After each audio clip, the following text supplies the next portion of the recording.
All right. So good morning. I'm Carla Smith, personal transformation coach. I have started this group. I just realized that I'd started it 3 years ago. That's pretty incredible. 3 years ago in March. And I began it as a way for us to come together as community, as this opportunity to really start getting some momentum around the daily practices that we can put in place that help us love ourselves deeply and create joy and fulfillment. So let's get started on today's topic, which is, so the mantra for today is, I am the kind of person good things happen to. I am the kind of person good things happen to. I love this mantra. I need this mantra this week. So really, an optimistic outlook has been one of the best things that I have adopted in my life, especially in this last decade or so.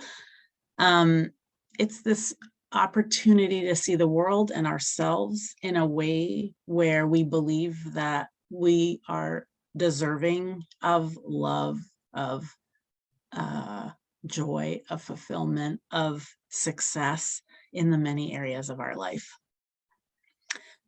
If you've been here before, you know that my definition of optimism is that permanently and generally our life is a blessing, and that temporarily and specifically we face challenge, right?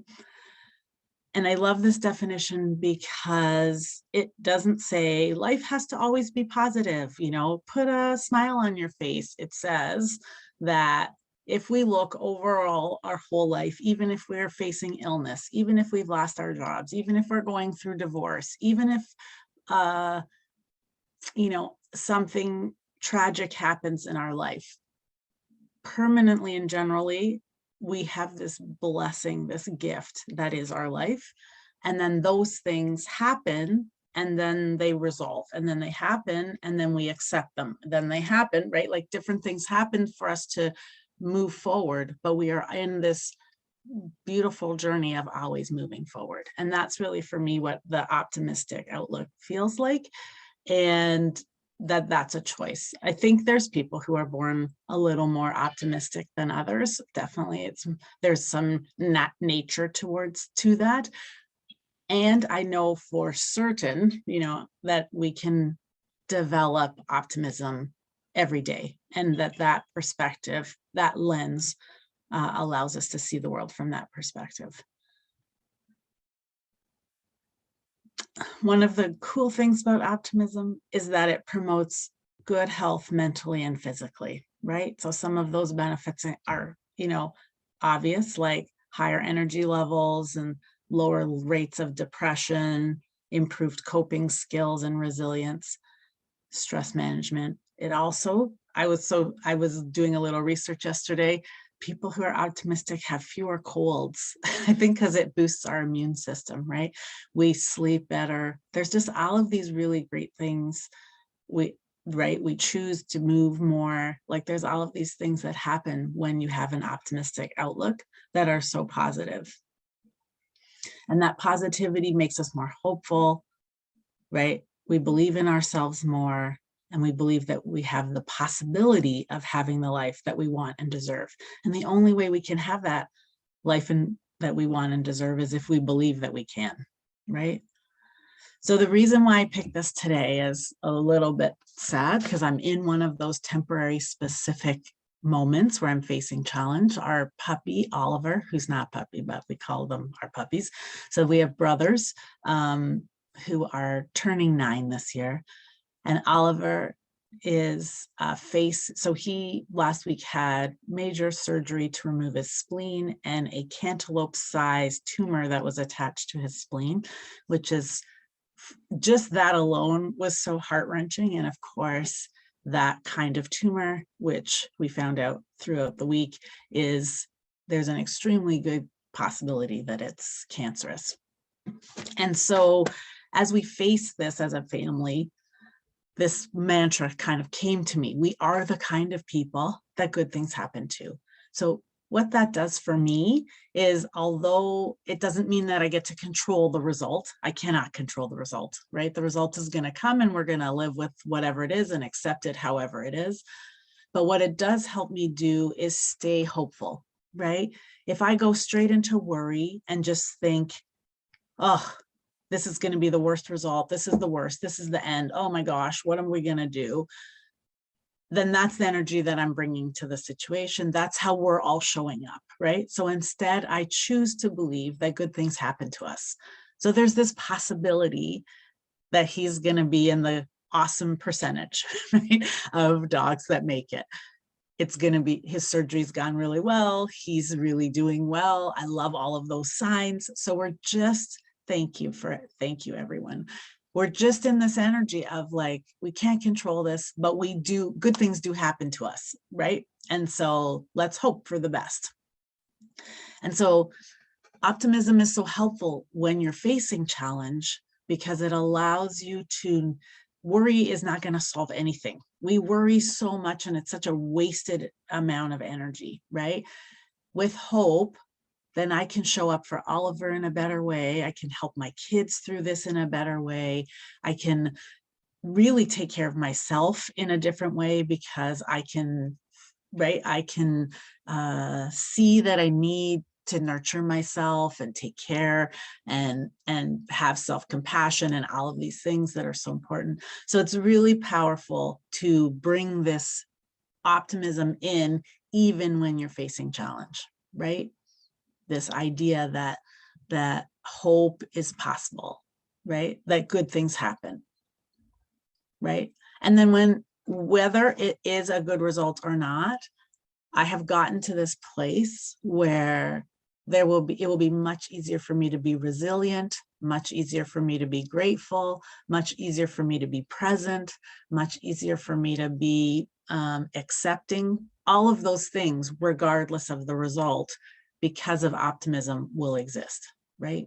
So it's a practice that really helps us get through trials and tribulations. All right, so here's our first question. I would love to have your responses, and you can either write them in the chat, and either Penny or I will read them, or you can absolutely just put your hand up using the reaction, and I will let you, yeah, I will, you can chat, sorry. Oh, I'm overwhelmed by all of your beautiful messages. Thank you so much for all of that love. That's the kind of stuff that just fills me up so much. So thank you, thank you, thank you. I'm a little teary, so I didn't expect that. Thank you so much. Okay, when you get too stuck in the thoughts of misfortune or discomfort, what are the biggest consequences for your daily life? So what happens when you got a lot of lemons in your life going on? What happens? How do you feel? What happens in your body? What kind of actions do you take?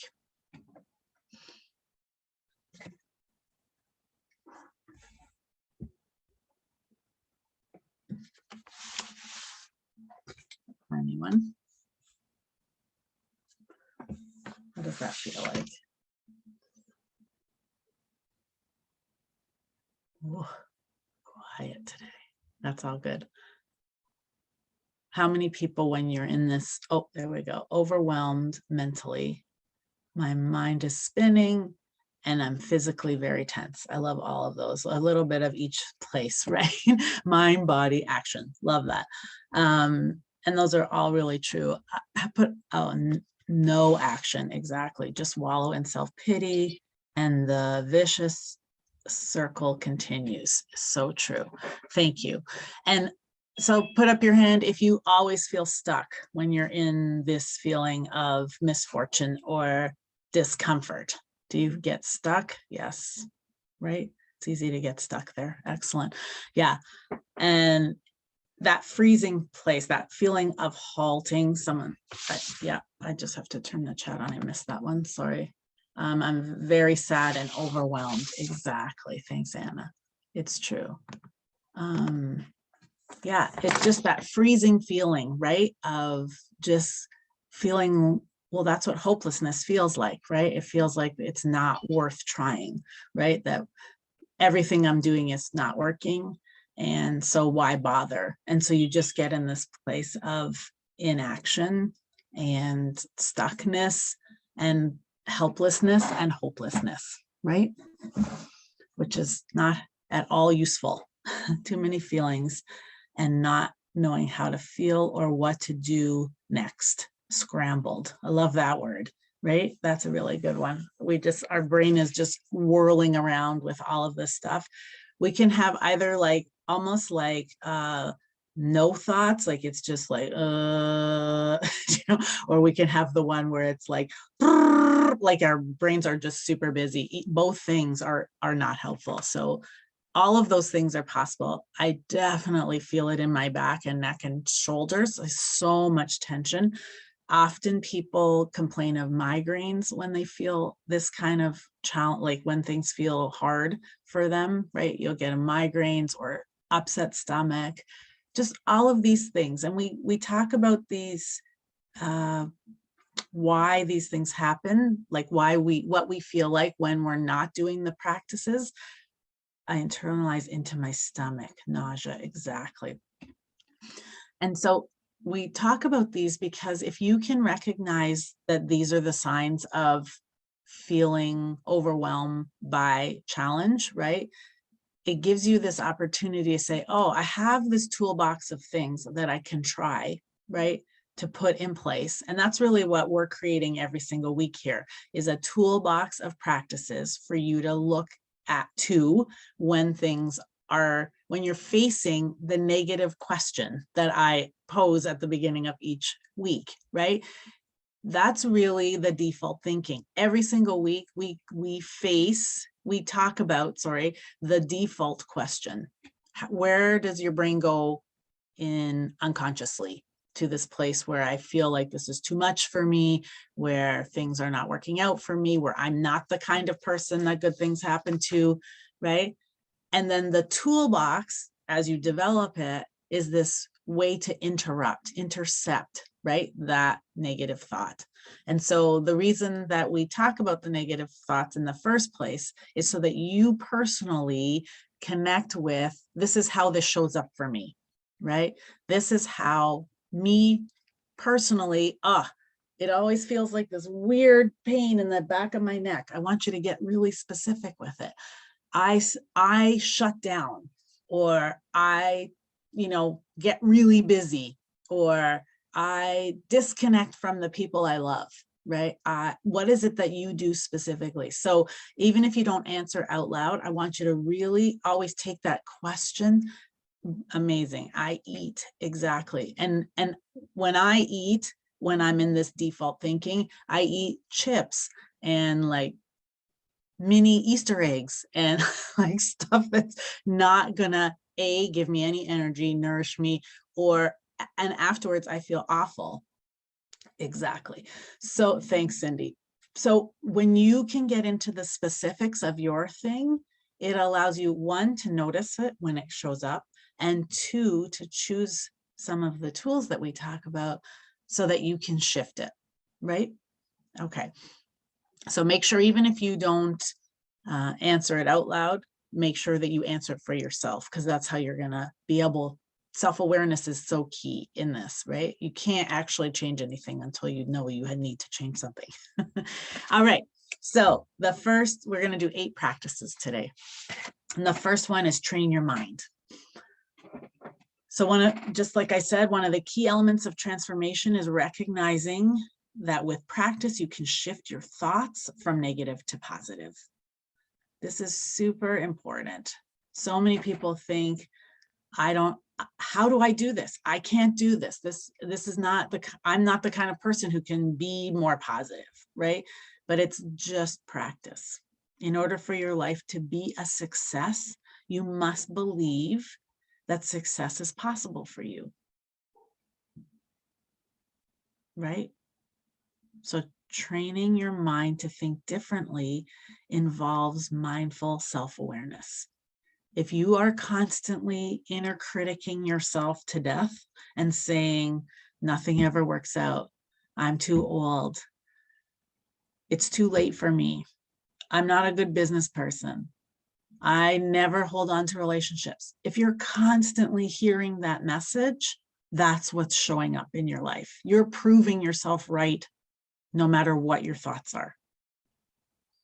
So we have to interrupt and intercept those messages, right? And then start training our brain to have different thoughts. And we do this using tools like journaling and a mantra, right? They help us to create these new pathways, right? So our brain works, it seems complex. I mean, it is complex organ, but it really, we are in charge of our thoughts, not the other way around. When I learned that, that was like, for me, right? That I actually can shift the way, what my beliefs are, what my thoughts are with practice, right? That if I say an affirmation every day for 4 months and I'm committed to saying it and believing it, it actually becomes my thoughts, right? So for example, one of my affirmations, and for those of you who are new here, I have 50 that I say to myself every day, and then add them in as like we do these. So this one that we're doing today is one of my ones for this week, for example, as we go through this thing with our pup. And I use them because it's this very conscious, like you're speaking to yourself basically and training yourself to believe this thing, right? So it's like anything that you do, you know, you train to lift weights, right? And so you start and you can lift 1 pound and it doesn't feel like anything. And then over time, you start to lift more and more and more. You have better form. You learn to lift heavier weights. You start doing combination exercises, and all of a sudden you have muscles on your arms, right? That's the same with your thoughts. So you start with saying this, you write down the mantra for today, and you just write down, I'm the kind of person good things happen to. Has no feeling of truth at all if you don't believe that, right? Doesn't feel like it's possible for you, but then tomorrow you say it again. And then the next day you reinforce it by also writing it in your journal and saying it out loud 2 times. And then the next day you decide, I'm going to post this because this really matters to me that I believe this. And then you say it and post it and write it. And so it starts to become more and more your truth, right? And so it's really important that you see it's about the steps you take with those things. And journaling is a really great way also to see that, because you can see if you're writing negatively to yourself, right? So when your journal is full of negative things about yourself, it's time to cross those out and say, that's crap, you know? This is not how I talk to myself anymore. It's enough now. And you write that in your journal. Literally, I write to myself when I've read what I've wrote, right? Nowadays, because I write from this really self-compassionate, self-aware place, often I just heart where I love what I've said, right? When I reread it the next day. So you want to be really, really self-aware of how you speak to yourself and start training yourself to be in the more positive space. Number 2, let go of shame. Things are going to go wrong some of the time. You're going to make mistakes. We all do, because we are all human and we are all imperfect. So what's really important in those moments when things don't go the way that you expect them and that you face challenge, even challenge that we've caused ourselves, right? Which happens, right? We cause things that are disruptive to our life, that make other people feel bad, that are not our best. We're not acting from our best place. These are all really normal things. And what's really important in those moments when things like this happen is to focus on these mistakes, problems, circumstances constructively, right? Not over blaming ourselves with harsh criticism. Guilt and shame are not the same thing,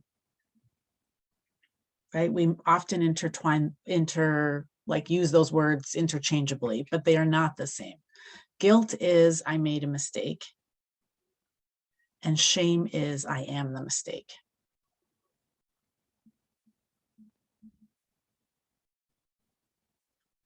That shame piece may have been groomed into you at a very young age, so that when you made a mistake or didn't make a mistake, there was some sort of conditional thing that happened. You received love if you didn't make a mistake. You were withdrawn. Love was withdrawn from you when you did, or you were really put down, right? That you felt like you needed to be perfect. And so you've ingested this way of operating where when a mistake is made, that means you are bad. Instead of you've made a bad decision or done a bad thing, which you have to acknowledge, but it doesn't make you bad inside, intrinsically, right? A mistake is not you, right? A mistake is not the definition of you. You are not the mistake, right? Does that make sense? I think so, yeah. Number 3, give yourself the credit you deserve. When things go right, or you have success, whether it's big or small, take a moment. Take a moment to acknowledge yourself, to say, I am great. I did a great thing. So today, you make a normal, I don't know, taco dinner and right? And everything works out. Like you chop your green peppers perfectly and the onions are seasoned really well. And you're proud of what you've done. Instead of just thinking, this is what I do, take a moment and say, I made a great taco dinner. It doesn't have to be about huge things. Acknowledge that you have all of these unique gifts that you use all the time, that you just take for granted, and you allow other people to take them for granted without giving yourself some credit.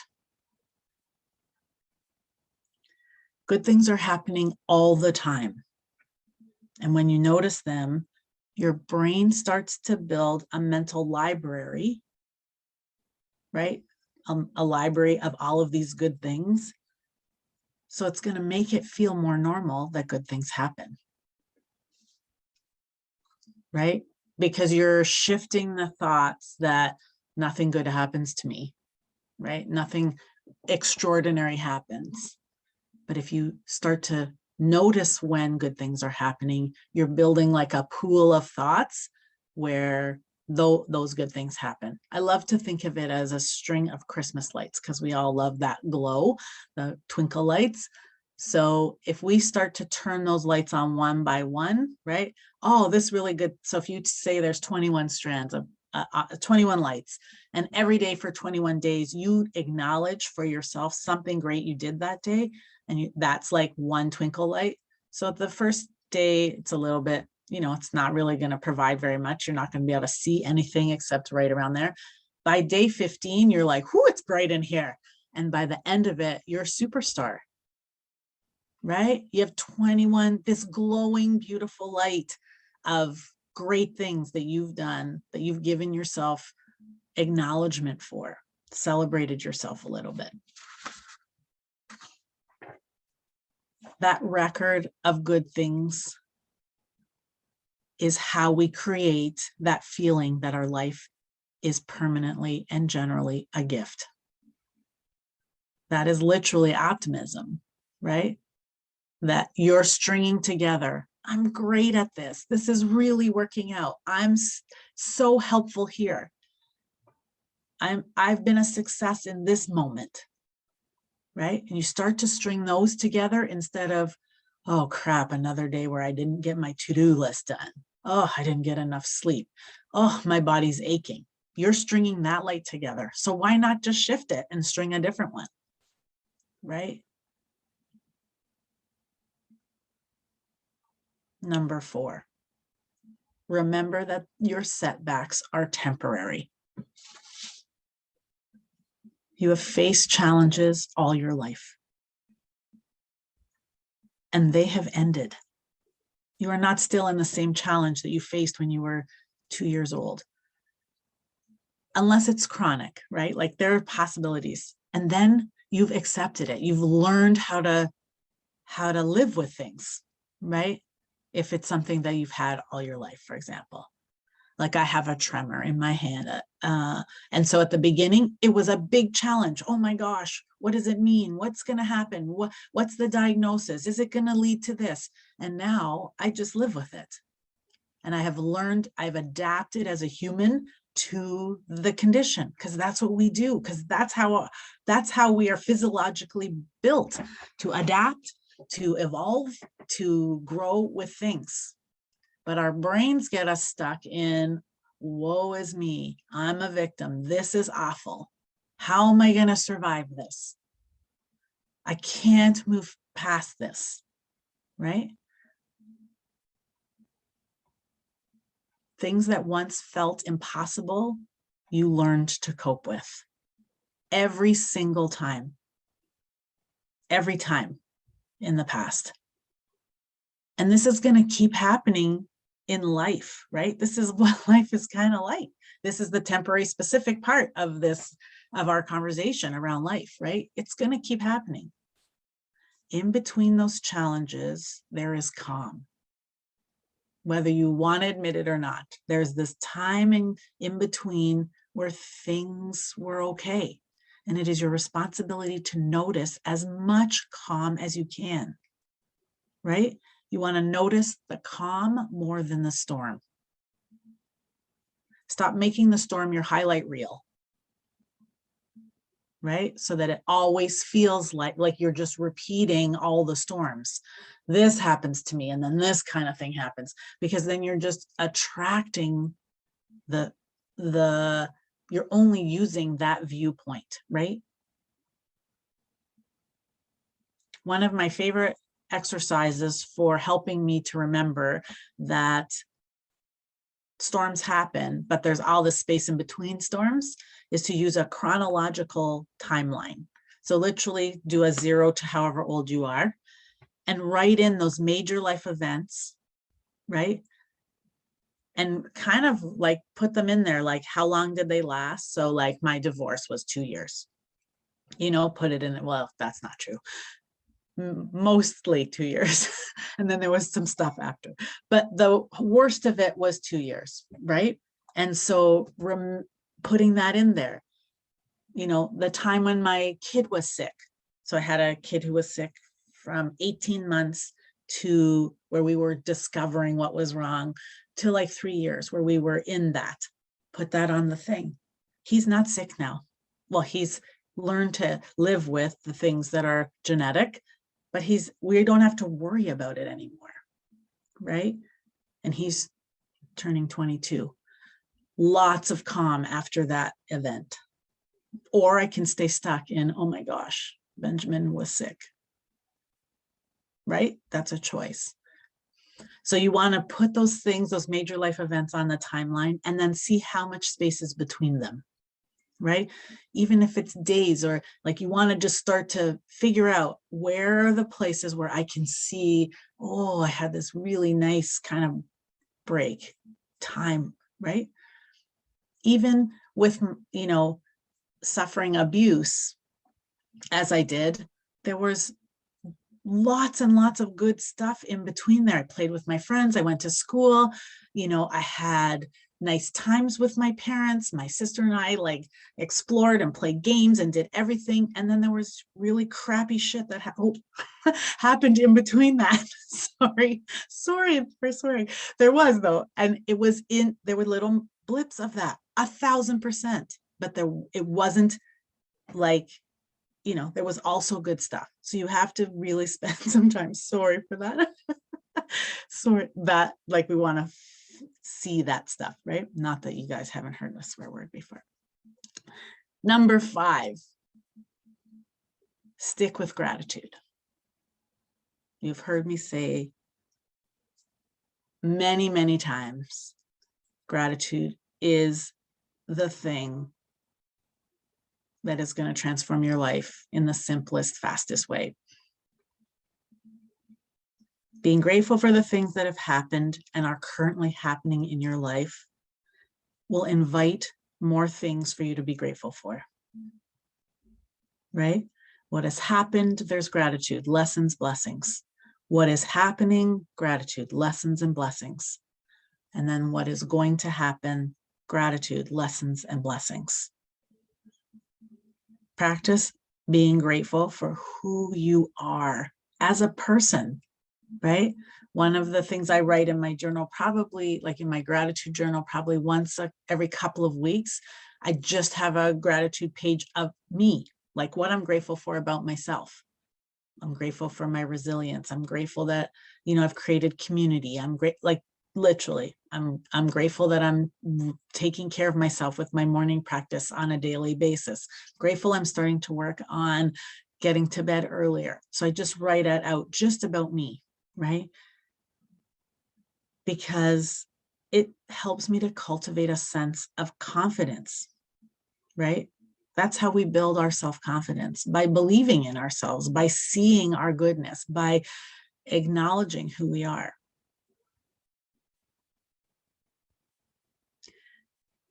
And then consistently seeing your blessings is going to help you develop a perspective that your life has been, is, and will continue to be a gift.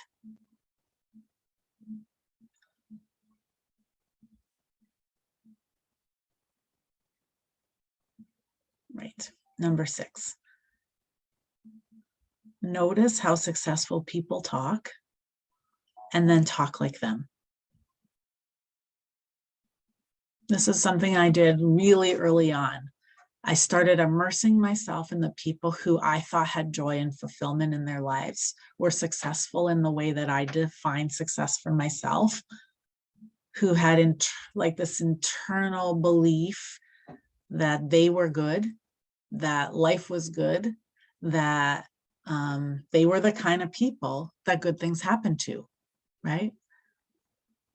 Successful people are self-confident and self-compassionate. You're not going to listen to an interview of your favorite person, who you believe is successful, joyful, and fulfillment, in an interview constantly putting themselves down or being mean to themselves, right? They aren't doing, reels on how terrible they are. They share stories of their past and have learned or have developed ways of seeing those things as their lessons or blessings, as their healing. How we talk to ourselves matters a lot. A lot. Our beliefs about ourselves create our thoughts about ourselves. Our thoughts create how we feel about ourselves, and those feelings create the kind of actions we will take. So what we are telling ourselves directly impacts how we show up, right?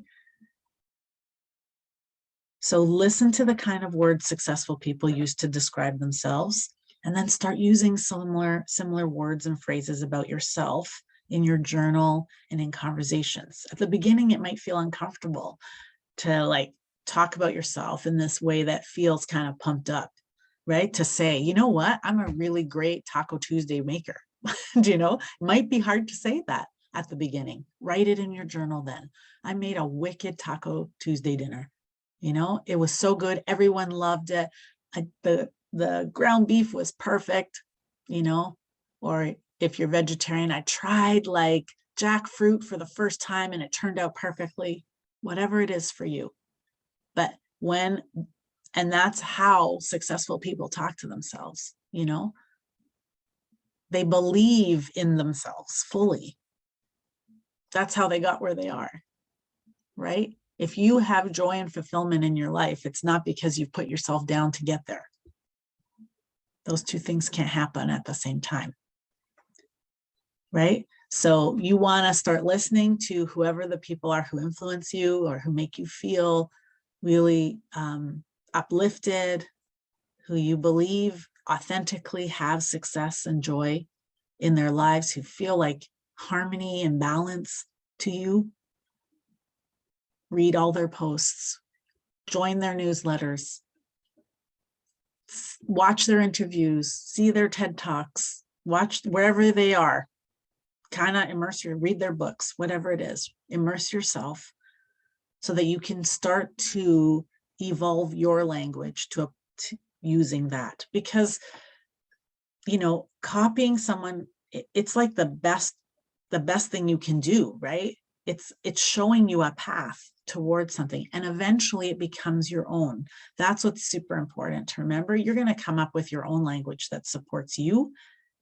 But if you don't have that, this is a perfect way to help yourself, right? To develop that idea that you're the same as them, because you are.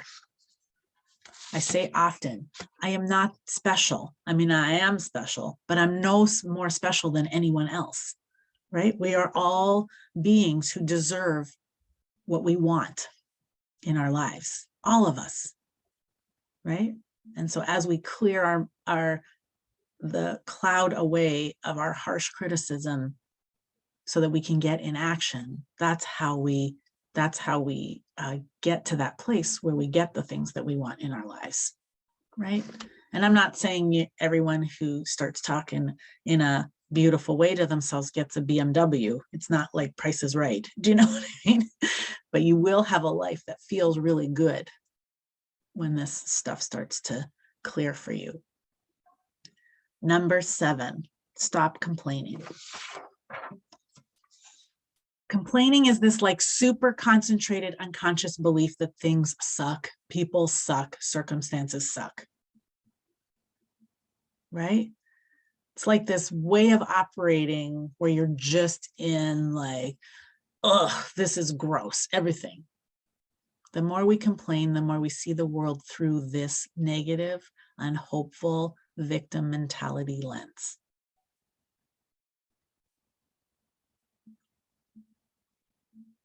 Complaining halts us from being able to see the silver lining in things, or the lessons in things, or even the good stuff that is also present. The good in people, right? You're driving along. I say this to Rob all the time. He does it in the car a lot. Oh, why is that guy, changing lanes? Or why is there all this traffic? And for me, I'm just like, oh, we get to spend more time together, or let's just back off and slow down and enjoy our life, because that guy's maybe, got to get to his family who are in trouble. Who knows why he's speeding, or they are speeding. Complaints do not solve a problem, ever. So one of the things that I put in place, because I used to be a complainer, because complaining feels good sometimes, right? From an egoic place. I practiced noticing if I complained often. Like I practiced noticing, do I complain often? And then I put a timer on to have a no complaint time. So maybe it's 1 hour to start. It depends how much you complain. Maybe it's half a day where you're not allowed to complain about something. So as you're ready to go, you're like, nope, I can't complain about that, right? Like you literally stop yourself from complaining. And then if you can get through a day, right, I had a complaint-free day. And feel how that feels to not have complained about a person, place, thing, circumstance all day. What's come in place of that? Things like gratitude, right? Things like hope, things like compassion, joy. All sorts of stuff can come in play if complaints aren't there. And then the last thing that I want to share today is start your day on a positive note.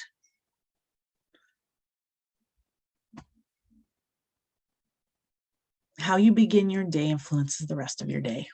That makes perfect sense. And still we don't do it. Starting your day positively and intentionally sets the tone for how you intend to show up, right? If you wake up pushing snooze 40 times saying, this sucks, I can't get up today, I hate that I have to get up for work, that's your day. Versus, thank you for this beautiful day. I'm so grateful that my eyes are open. You know, I'm ready to do some small thing for myself today. I'm ready to start my day with joy. Today, I intend to really spread kindness, whatever it is. Doesn't have to be a big thing. Starting your day with quiet reflection or mindfulness or movement or learning or connection or prayer or organization, any of those kinds of practices. Those are all the things that are in our toolbox that we talk about each week. Any of these great positive practices helps you to develop the belief that you are dedicated to having the life you want. You're training yourself, right? To believe that taking this time for yourself, starting your day in a really positive way, you're worth it for your life to go in this direction. Making this non-negotiable that you start your day positively for yourself. And then that's going to spread out it's going to ripple out to every single person you touch that you have contact with. Every single circumstance that you have, that it's unactionable for you, right? Everything is going to be influenced by how you show up for yourself in the beginning.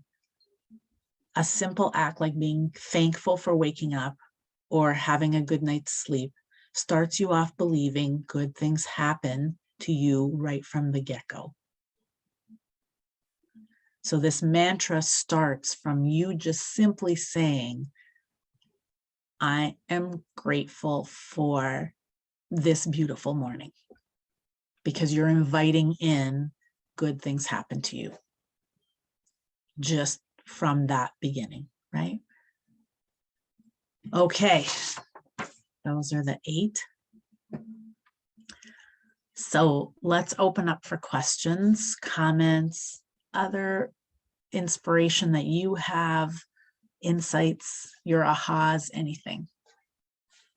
I'm just going to open up the chat too for me. Carla, I'm just going to share one thing. Yeah, sure. So let me just get back there. So Cindy's actually made a book of the Monday morning mantras and looks at it all the time. So Wow. thank you so much for that. Langta has done this too. And then Phyllis takes it a step further and she says them in the mirror and finds that helpful. I love that. Me too. That's great. I'm so grateful to hear that kind of feedback, because for me, always the action is the key, right? I love the action of being here in this group, in this community. I know, I could write all this stuff in a post, right? We do it that way as well. You'll see that in Facebook. It'll be a post and it has some energy, but you guys showing up here, it's this incredible opportunity for us to learn from each other, for us to share, for us to hold space for one another. And so it makes it even a little more, rich, right? And then the next step you take on your own, from the teaching to your practice, right? That's where the magic is, right?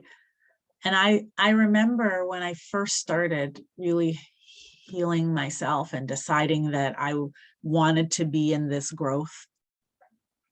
I can remember, I've shared this, I had a binder, my binder, I still have it, and I still add to it all the time. And it was just full of resources because I was just hungry for change. I wanted something to be different. I wasn't necessarily doing very much with the resources until I was. And that's actually what changed everything, is not just having them, but actually just fumbling through doing something, right? It wasn't pretty for sure, you know, it wasn't neat and tidy. It wasn't like I had like just this like regimented thing and it just happened in a snap.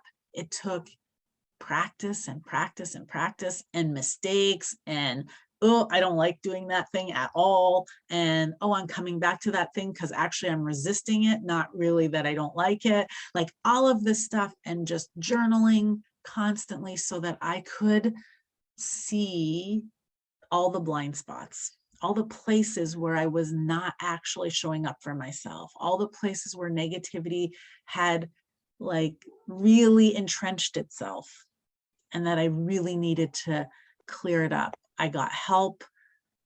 You know, I went to therapy. I have had coaches for 10 years, right?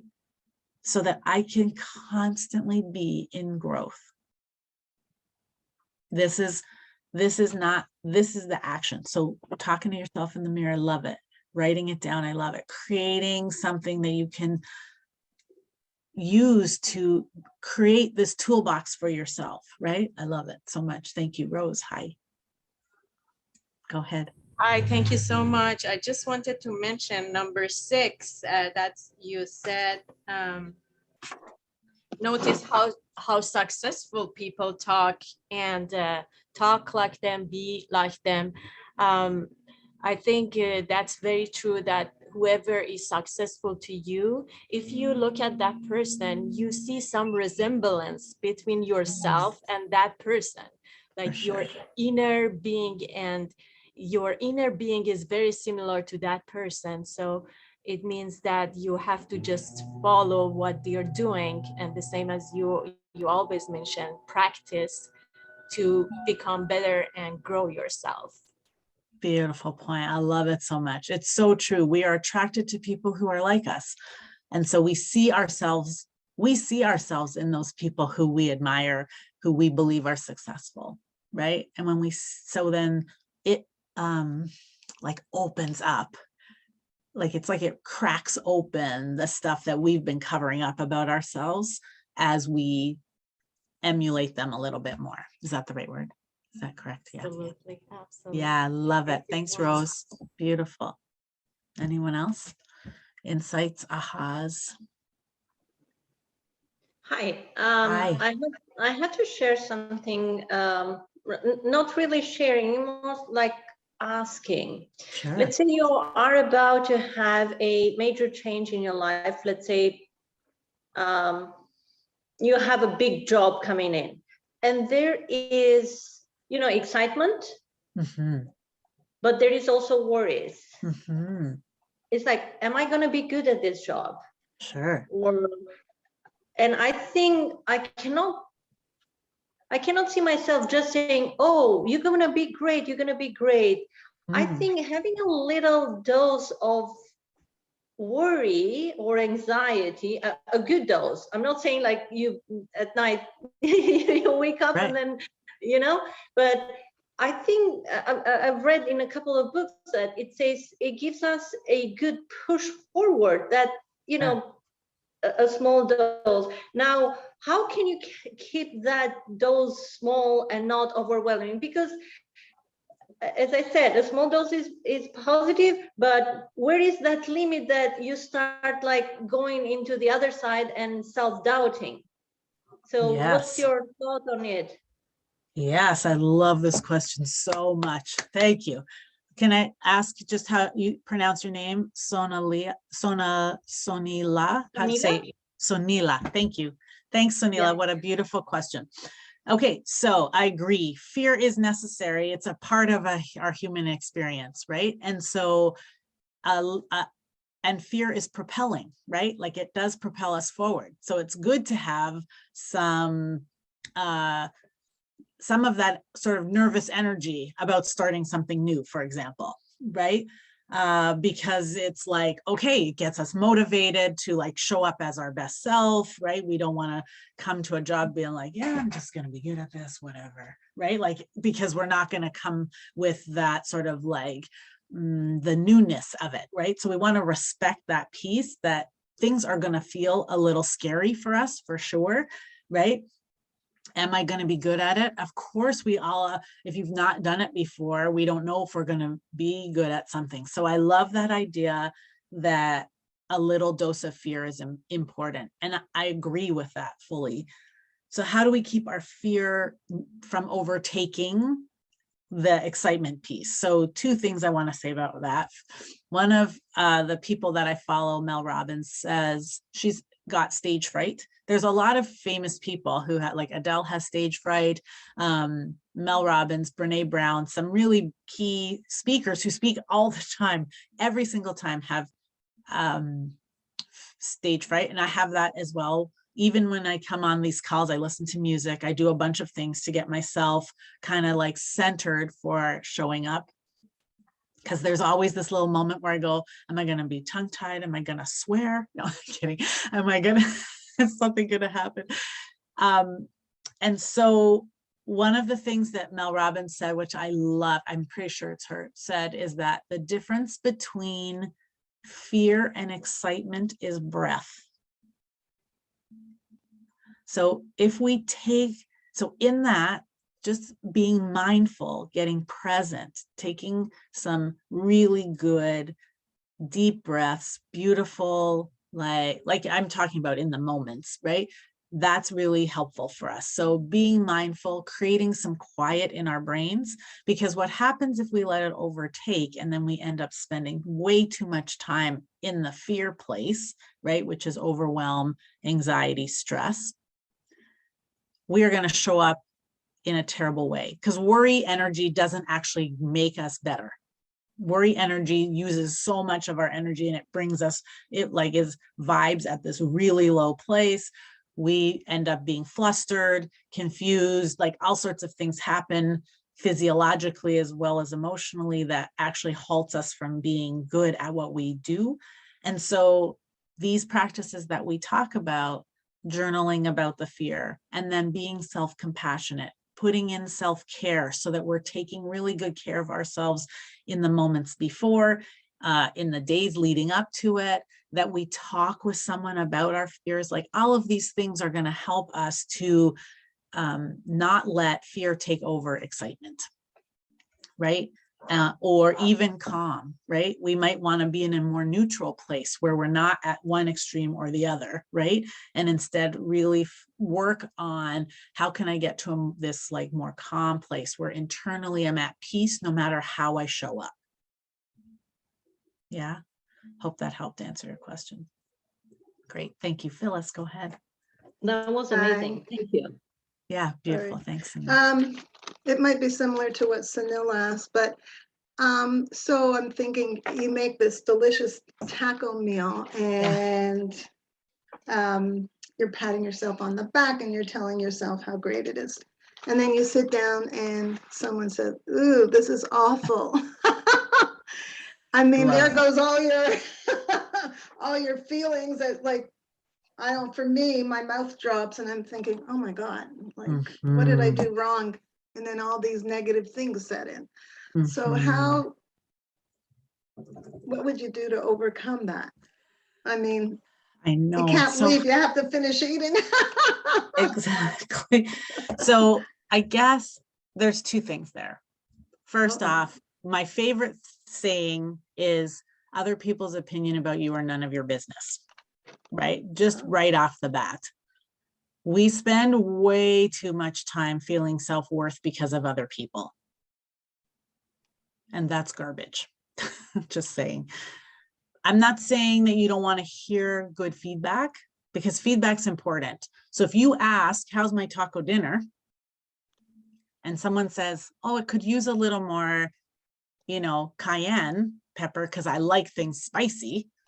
That's really good information. That's helpful.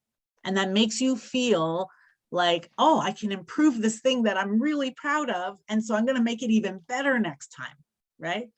If someone answers in that negative way, those are not people that you want information from. Don't ask them anything ever, right? So sometimes we can move away from those people because that's the boundary, right? Like, I'm not inviting this person to dinner again because they're not nice to me, because who does that? Sometimes they're in our family. And so we have to have different kinds of boundaries around, like, whether we eat with them, whether, right? I'm using this example, I'm obviously, because, it's benign, but we may not cook for that person. It might be that when they're around, they have to cook their own meals. We make boundaries around people treating us poorly, because that's what that is. That's not helpful in any way, right? So you want to be strong about knowing that your worth is not from them. And then you also want to have boundaries with people who don't respect what you've done for them, right? And know that that criticism wasn't invited, and so it's not valid.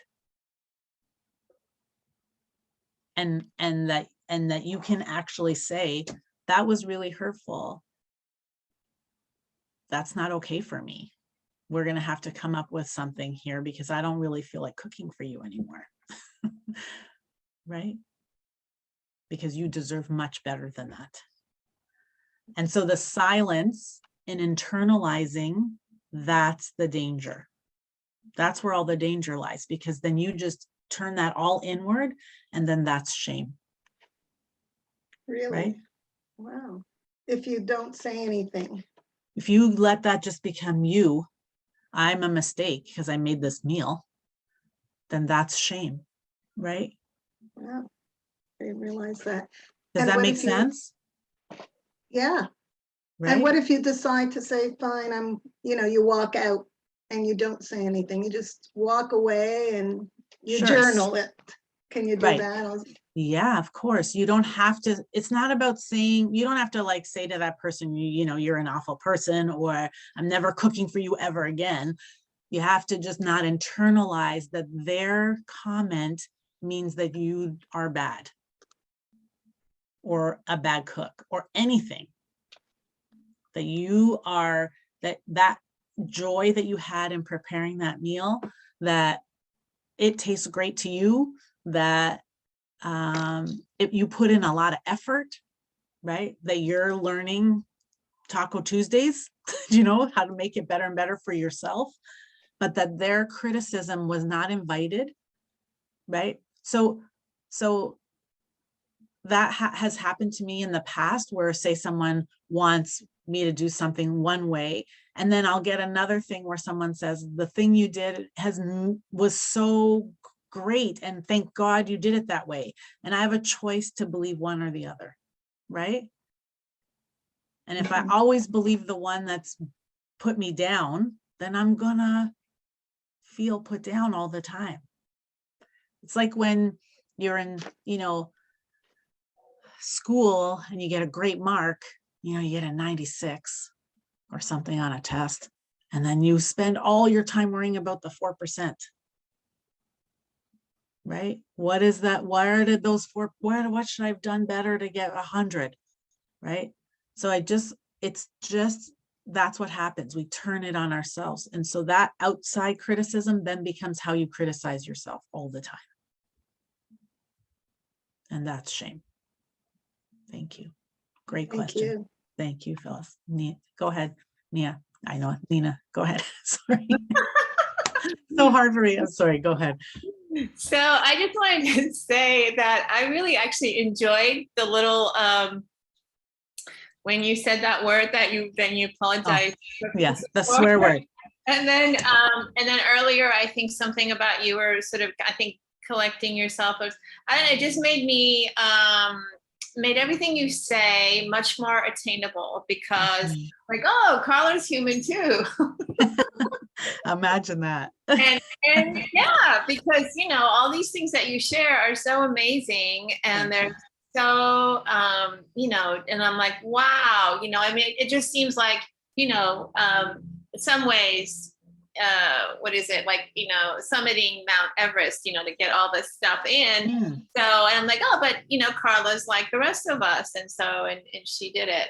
So I don't know. I guess it's just kind of a little bit of feedback for how that came across to me. Thank you. I appreciate that. Yeah. If you're on this call and you've been my client, you know that I swear like a trucker. So I just stop laughing.